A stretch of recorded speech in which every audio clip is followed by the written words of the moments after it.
बोलो साईनाथ महाराज की जय।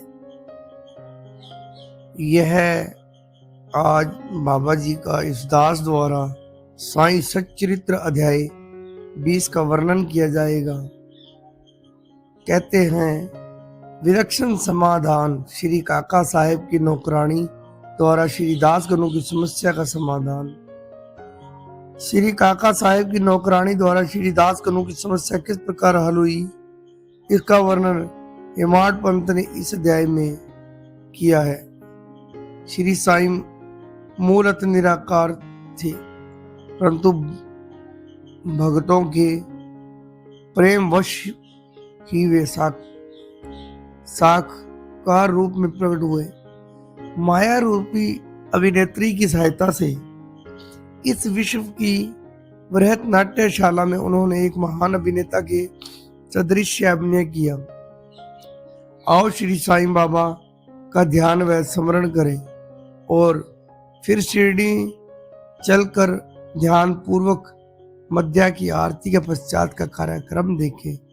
जब आरती समाप्त हो गई तब श्री साईं बाबा ने मस्जिद से बाहर आकर एक किनारे खड़े होकर बड़ी करुणा तथा प्रेम पूर्वक भक्तों को ओदी वितरण की।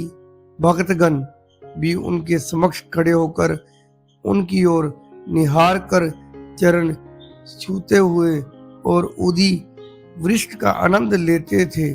बाबा दोनों हाथों से भक्तों को उदी देते और अपने हाथ से उनके मस्तक पर उदी का टीका लगाते थे। बाबा के हृदय में भक्तों के प्रति असीम प्रेम था। वे भक्तों को प्रेम से संबोधित करते और आओ बाऊ, अब आओ भोजन करो। इसी प्रकार वे प्रत्येक भक्त से समा भाषण करते और उन्हें घर लौटाया करते थे। क्या थे वे दिन जो अस्त हुए तो ऐसे हुए कि फिर इस जीवन में कभी न मिले। यदि तुम कल्पना करो तो अभी भी उस आनंद का अनुभव कर सकते हो। अब हम साईं की आनंदमयी मूर्ति का ध्यान कर नम्रता, प्रेम और आदर पूर्वक उनकी चरण वंदना कर इस अध्याय की कथा आरंभ करते हैं। एक समय श्री दास गनु ने ईशोपनिषद पर टीका लिखना प्रारंभ किया। वर्णन करने से पूर्व इस उपनिषद का संक्षिप्त परिचय भी देना आवश्यक है।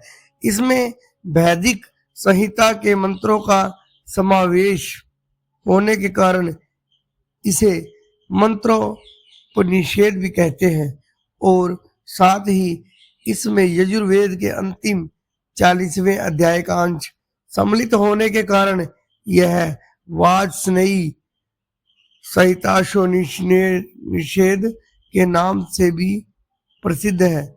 वैदिक संहिता का समावेश होने के कारण इसे उन अन्य उपनिषदों की उपेक्षा श्रेष्ठकार माना जाता है जो कि ब्राह्मण और आरण्यक इन विषयों के विवरणात्मक ग्रंथ की कोटि में आते हैं। इतना ही नहीं, अन्य उपनिषद तो केवल ईशोपनिषद में वर्णित गूढ़ तत्वों पर आधारित टीकाएं हैं। पंडित सातवलेकर द्वारा रचित बृहदारण्यक उपनिषद एवं ईशोपनिषद की टीका प्रचलित टीकाओं में सबसे श्रेष्ठ मानी जाती है।